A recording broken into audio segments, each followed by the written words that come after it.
اگر ترکی اتنی اسلام پسند ہے تو طیب اردگان کو 2/3 میجارٹی حاصل ہے، تو انہیں چاہیے کہ شریعت محمدی اپنے ملک میں نافذ کر دے، مگر افسوس یہ سب دکھاوے کے مسلمان ہے۔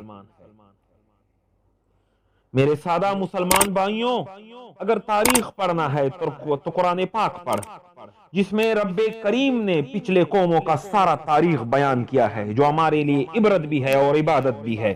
اس کا پڑھنا اور سمجھنا۔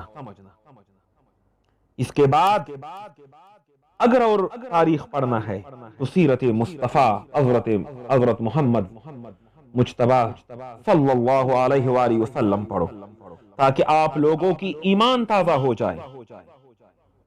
اگر اس کے علاوہ اور تاریخ پڑھنا چاہتے ہو تو تاریخ صحابہ کرام پڑھو، جو ایسے لازوال کہانیوں سے اور ایمان تازہ کرنے والی کہانیوں سے بھرا پڑا ہے، جس کا ختم کرنا آپ کے لیے مشکل ہو جائے گا، اور پڑھ کے آپ تک جاؤ گے۔ یہاں میں تاریخ صحابہ میں سے ایک واقعہ بیان کرنا چاہوں گا۔ جب حضرت خالد بن ولید رضی اللہ تعالیٰ عنہ نے روم پر حملے شروع کر دیے، تو ایک دفعہ حضرت خالد بن ولید رضی اللہ تعالیٰ عنہ رومی لشکر میں پھنس گئے۔ اس رومی لشکر کی تعداد 7,000 تھی، اور حضرت خالد بن ولید کے ساتھ صرف اپنا ایک صحابی ساتھی حضرت زرار رضی اللہ تعالیٰ عنہ ہوتا۔ حضرت زرار رضی اللہ تعالیٰ عنہ کا عالم بھی یہ تھا کہ انہوں نے نہ زرہ پہنا ہوا تھا، بلکہ یہاں تک کہ ان کے گھوڑے پر زین تک نہیں تھی۔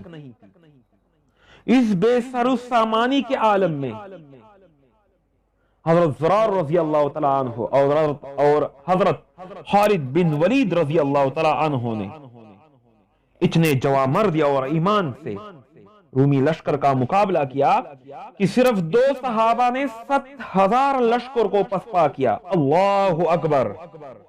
ایسا ایمان ہوتا ہے، کبھی تاریخ میں آپ نے کسی بھی قوم کی تاریخ آپ پڑھ لے، ایسے واقعے آپ کو دیکھنے کو نہیں ملے گا۔ بات یہاں ختم نہیں ہوتی، 7,000 لشکر کو پسپا کیا، اور اس لشکر میں 1,200 افراد کو واصل جہنم کر دیا۔ اللہ اکبر! اس سے بھی کوئی بڑی ایمان افروز واقعہ سنا ہوگا؟ نہیں۔ آپ سب لوگوں کا جواب ہوگا نہیں، مگر ہم اپنے تاریخ کو پڑھنا اور سننا نہیں چاہتے، کیونکہ ہم موروثی مسلمان ہیں۔ ہمیں شوق نہیں ہے یہ جاننے کی کہ ہم تک اسلام کیسے پہنچا۔ صحابہ کے بعد جو ہمارا تاریخ ہے وہ صرف اور صرف حوث ایمان اور حوث اقتدار ہے، نہ کہ اسلام کی تبلیغ۔ بس میں اتنا کہوں گا کہ آپ لوگ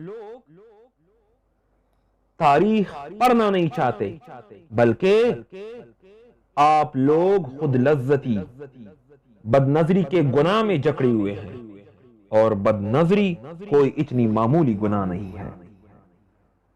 بد نظری سے حافظہ کمزور ہو جاتا ہے، بد نظری ذلت و خواری کا سبب بنتا ہے، بد نظری سے برکت ختم ہو جاتی ہے، بد نظری کرنے والا شیطان کا دوست بن جاتا ہے، بد نظری سے نیکی برباد ہو جاتے ہیں، بد نظری سے اللہ تعالیٰ کی غیرت بڑھتی ہے، بد نظری کرنے والا ملعون ہوتا ہے۔